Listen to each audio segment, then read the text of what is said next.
Hello everybody. So basically, I decided to make a list of the top 7 most hoarded game libraries. Now, why? Well, I went to GameStop as usual to pick up a DS game I intend to play, and let me explain to you why. This game has been hoarded to bits, and I guarantee it's going to go up even more. I got Digimon World DS for about $31.49 plus tax minus a $5 gift card, so around $28 I got this game. Now you might be saying this is a ripoff, but this was actually a good deal because on Amazon the same game is going for $42. I mean, look at this. $42 on Amazon right now. So basically I decided I might as well get this game considering it's only going to rise in price. But also talk about something, the top 7 most hoarded game consoles libraries. Now why? Well, because like I said earlier, I just want to play games. I don't want to hoard games. But the first thing I might as well bring up is the criteria for the list. This is only going to include mainstream consoles. This isn't going to include systems that just sold poorly with terrible libraries that many people don't want, like the 32X, the Jaguar, the 3DO, or systems that are just obscure like the Wonder Swan. This is going to include mainstream systems that many people know about. So, let's start the list off right now. Number 7 is the PS2. The Sony PS2, it sold a ton. Now, there are plenty of PS2s. You can literally go out and look anywhere, and you can go to your thrift store. They all have stacks of PS2s. You can go to your GameStop. If they didn't get rid of theirs already, they'll sell a few PS2s. But there are games on there which are hard to find, such as role-playing games. Those will go for insanely high prices. Among various other games, there are many games that will go for high prices just because, such as Marvel vs. Capcom 2 used to go for a high price. Now it's much more reasonable, but it used to be like 50-60 bucks. There's I remember a few years ago at this very GameStop, they had a copy for 50-60 bucks. I was wondering why it was behind the counter, and they were like, it's Marvel vs. Capcom 2, it's rare. Other games, such as Dot Hack, those are rare. Digimon Rumble Arena 2, that's rare. Dark Alliance 2 is rare. There are various other games that are rare, such as more niche RPGs, such as many of the Shin Megami Tenseis. They used to be much more rare. Now they've fallen in price like Nocturne. But now let's go to the next system. The PS1. The PS1, just like the PS2, sold a ton, but it has far more rare and obscure games and hoarded games than the PS2. I could name tons off the top of my head. Tail Concerto, that's kind of rare though. Klonoa, Final Fantasy VII, there's Final Fantasy VII, Klonoa, any Working Designs game, many Square Enix games, there are just many PS1 games that are just hoarded. Let me think of a few more at the top of my head. Oh yeah, let me just mention that they're just random, like shmups, imports, of course those are rare, but there are many PS2 games, like so many, I can't even think of them all. And of course, I'm not even getting into the PS1 games. There are plenty of imports too. Dodonpachi, that's pretty rare on the PS1, rarer than the Saturn version. I think I get the gist of what I'm getting at. The PS1 has tons of hoarded games. Number 5, the Sega Saturn / Sega CD. Now, I'm putting these two together because they're pretty much right next to each other in the retro game stores. And both of them are also the most obscure systems on this list. Because the Saturn sold like crap in America and Europe, and the Sega CD sold like crap everywhere. However, over the years, the prices for both of them, the systems themselves, and the games have gone way up, and it's pretty easy to see why. It's got Saturn has a strong library, and there weren't very many made, so the prices are going to go way up. I mean, that's the reason I mentioned this unlike the other obscure systems, because the Saturn actually has a strong library. The Sega CD, on the other hand, I'm putting this together because while it does have a few games, they're very few, and they're also hoarded, like Snatcher, Sonic CD, it's not Lunar, and both Lunars, and yeah, those games are pretty hoarded. So I mentioned those because they're extremely hard to find. However, you combine the hoarding with the rarity. Go to your local game store. Hard to find Saturn games because, unless they're Madden, because they're just that hard to find. And you really have to go to the most niche retro game store too to even be able to find them. And now, number 4. The Super Nintendo. This is probably another common system on this list. The Super Nintendo sold like hotcakes. Sure, not as well as Genesis in some places, but it sold big time. Narrowly outsold the Genesis though, but unlike the Genesis, the Super Nintendo is heavily hoarded.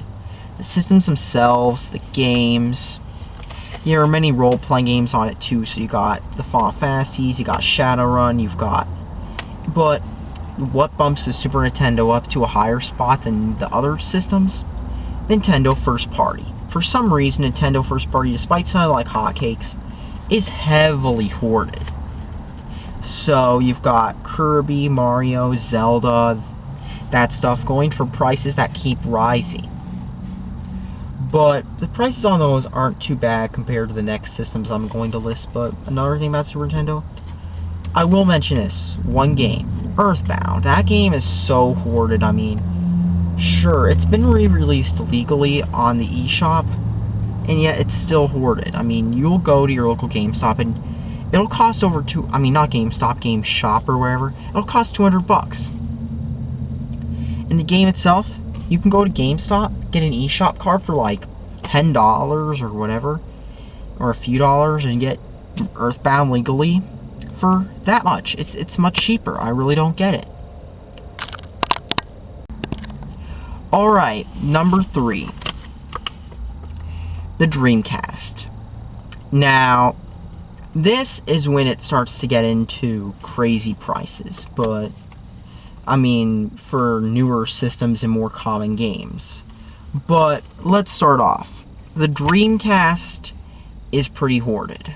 Sure, even though there are things knocking its game value down, such as piracy, the games for it can be hard to find, especially when you go into a game store, just like with the Saturn and that.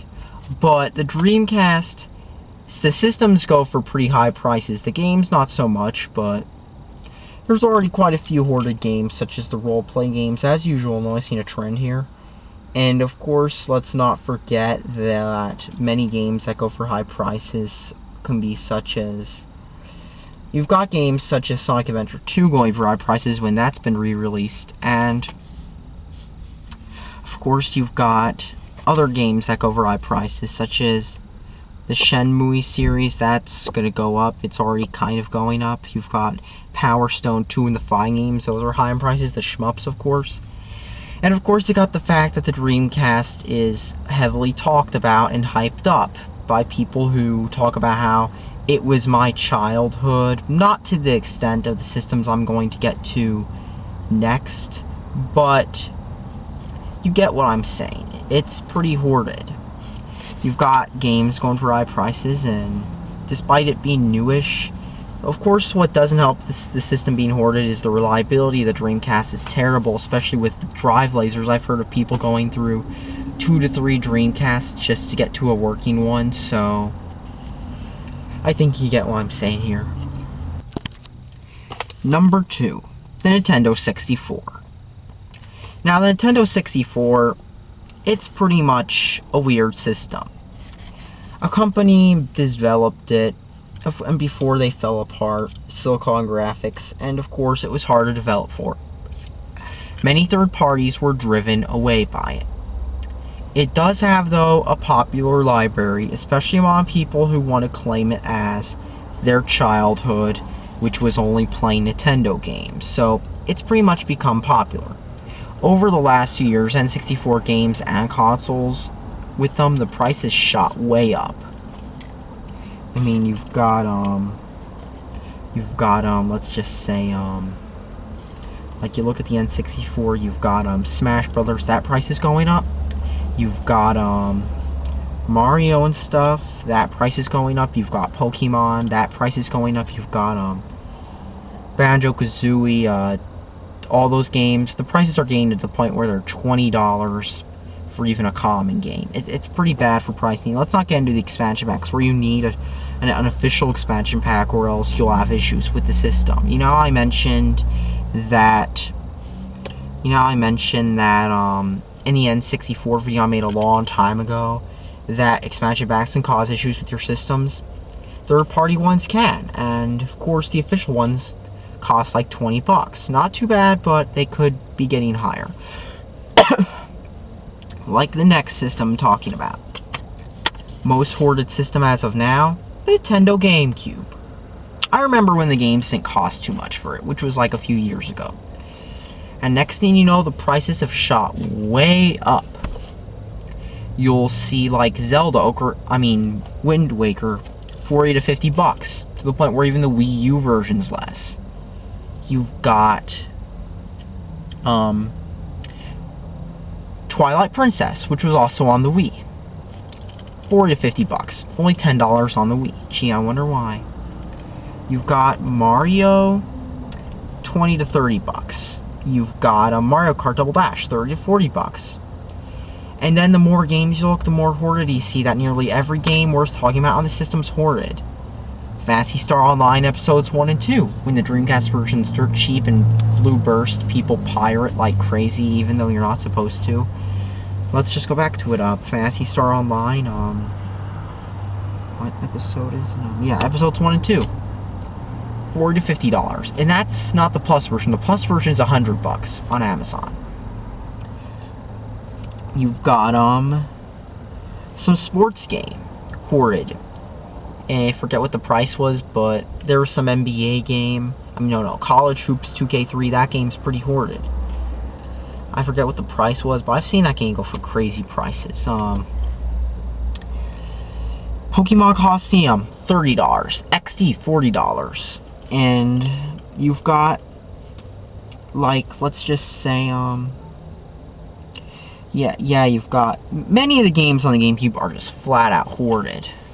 I mean, did it have a bunch of good games? Yes. It was also where third parties got alienated. And so many third party games sold poorly, and even just a third party game like, let's just say, even games like True Crime or Gun or stuff like that, those will be more expensive on the GameCube on Amazon. By like a few dollars. Maybe it's because the Wii had like few good games, and because you literally had to buy a GameCube game. Maybe it's because I just remembered this. The top selling GameCube game, Super Smash Bros. Melee, $50 on Amazon. Now I know it's an extremely high demand, but that game sold 7 million copies. That should tell you enough about how hoarded the GameCube is. And all in all, these are the top 7 hoarded consoles I've seen.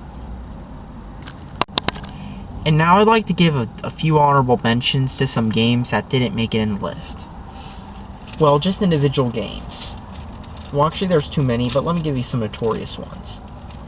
The Pokemon series. After Generation 3. Generation 1 and 2 aren't hoarded too much, except for Green, which is literally the same as Japanese Red. So there's no point in buying it, but Generation 3 and later, those games are so hoarded. All I have to say is, mostly the third versions, and the remakes, but you've got, Ruby, Sapphire, Diamond, and Pearl being the cheapest, but Generations 3 and 4 especially, those games are not rare at all. They're pretty common. Black and White, the Japanese version, I've seen some go for high prices on Amazon, but I don't know if they actually sold. But, anyways, back to the topic. Most Pokemon games, Generations 3 and 4 especially, go for high prices. Whether the same will be said for Generation 5 is too early to say, or if shutting down Nintendo Wi-Fi will cause the prices of them to tank or rise. Who knows? But Generations 3 and 4 of Pokemon especially, not so sure about Generation 5, those go for high prices used. Japanese role-playing games in general, many of them go for high prices. They're pretty much hoarded to bits. Maybe it's because of people buying them, beating them, and then having them sit on their shelf with all their other games. Maybe it's because, I don't know, maybe it's because of low print runs, maybe it's because of being carried in few stores, but those almost always go for high prices. And of course the DS and the Wii. Now, while many of the games aren't going to be worth much in the future, such as all those educational games and shovelware, games like Digimon World DS, Pokemon, and that stuff, they're already being hoarded right now. And I guarantee, especially the DS, not so much the Wii, but the DS, especially considering how many cult games it had, it's going to have games going up in prices big time. And of course, the Wii too. The Wii's going to have a few games going up in price. It already has, such as Xenoblade. And I guarantee the second the other 3 of the Operation Rainfall games got a print, they're going to rise up too. But anyways, that's all I really have to say on this. There are just so many games being hoarded. There are other smaller systems with some amounts of hoarded stuff, such as the original Xbox and that, but that's really all I have to say, because these systems I mentioned are, in my opinion, the most hoarded consoles. Thanks for watching, and subscribe for more.